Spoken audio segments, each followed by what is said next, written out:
Blessings, everyone. It's time for the incoming wave that will be landing and integrating into our everyday collective experience and individual experience over the coming 7 days. And a lot of this has already been happening. I'm recording this on July 18th, but even early this morning, about 4 or 5 a.m.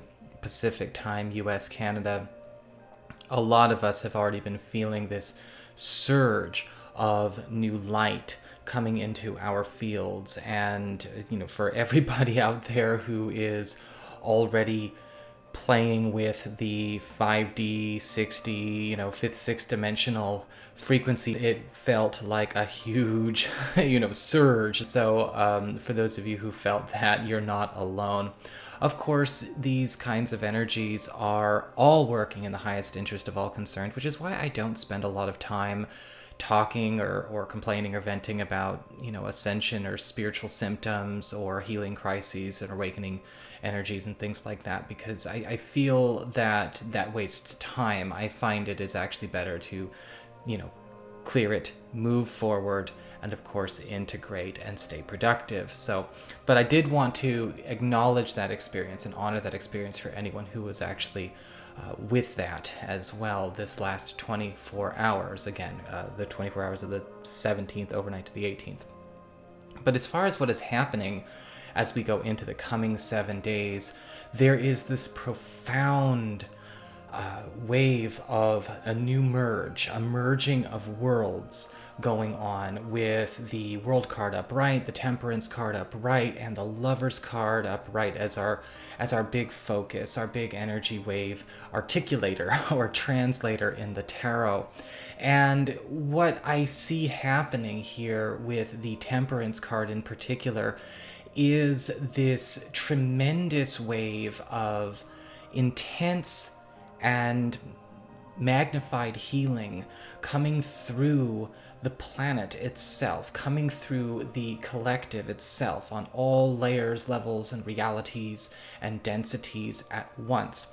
It might not feel like a soothing healing in the beginning. We need to make sure that we understand that not all healing feels the same way.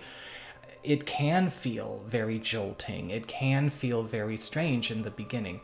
And it's important to understand that this is actually the higher levels, the higher realms, or the energies of these higher frequencies reorganizing the mental and emotional bodies, the mental and emotional energy fields, shaking out, detoxifying them from artificial thought forms, things that may be collected or acquired from other people, old distortions that have been running through entire communities, entire groups, and really shaking things out of the energy field while purifying it at the same time.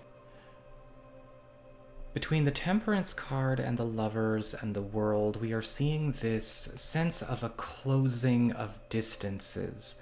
Now, distance is really only an illusion anyway. Space between things is only an illusion. The idea of separation is an illusion. But when we talk about the closing of a perceptual distance, this is what this energy is talking about. When we talk about perceptual distances across time and space, this is where we start to see the connections, especially across those that are already spiritually connected, maybe on a oversoul level or maybe on a collective working level, a closing of perceptual distances between spiritual guidance realms. And as this perceptual distance goes, so too is all of the clutter that creates that illusory sense of separation.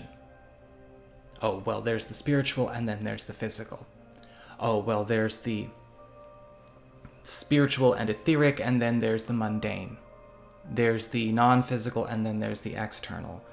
We are merging these realms. We are merging these worlds.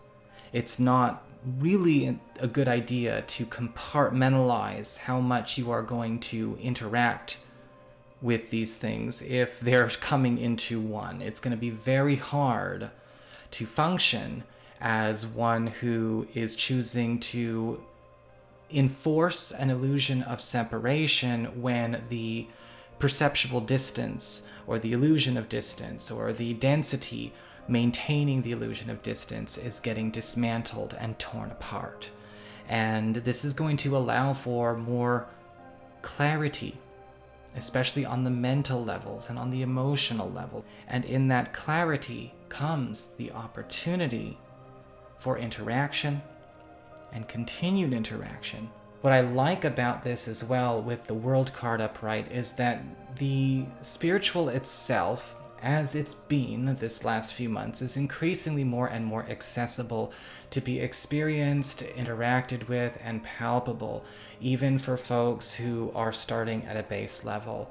And we've been seeing over the course of the last few weeks this increase in visitations. We've been seeing this increase in communications going on for folks who are at least on the path. But with this World card, I'm actually seeing an increase of exposure through sightings, exposure through interaction. I'm actually seeing an increase in the awareness and interaction with the etheric on all levels, and it is going to defy a lot of preparation that a lot of people may have had, especially if it's been going through maybe some old 3-4D light narrative. The World card upright is indicating here this is a time where even folks who may be struggling to get themselves activated, even though they want to, are going to find that the lid is kind of popped off. The cork is pulled out, and this is the week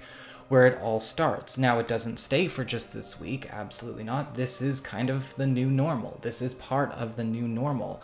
And there is going to be a huge sense of maybe needing to throw some of the rules out the window when it comes to what we believe about how to interact and how to connect. I do see a shift away from a separated sense of distance communication when it comes to the spiritual, because the interaction with the interaction and the push for interaction from the etheric, from the spiritual, is going to be for everybody. And because this is coming in through this intense merging of worlds, there is an overlap that is occurring here. And the density with which people are blocked from actually having these experiences with, or maybe blocked or blinded to or deafened to these experiences, no matter what level of consciousness they're on, are really going to start feeling it now. And this is going to be a time where it's not just about visitations, it's not just about who's ready for what, who's seeing what. Now it's time for everyone to kind of play a bit of catch up, and that's how the second half of 2020 truly begins. This week. It's an intensely powerful read, and it's something that I really, really look forward to. So I hope that you found this helpful. If you did, don't forget to like, share, and subscribe. I appreciate it. And if you ever want to get a session with me, go to my website. It's integrativemysticism.com, or of course you can also simply follow the links below.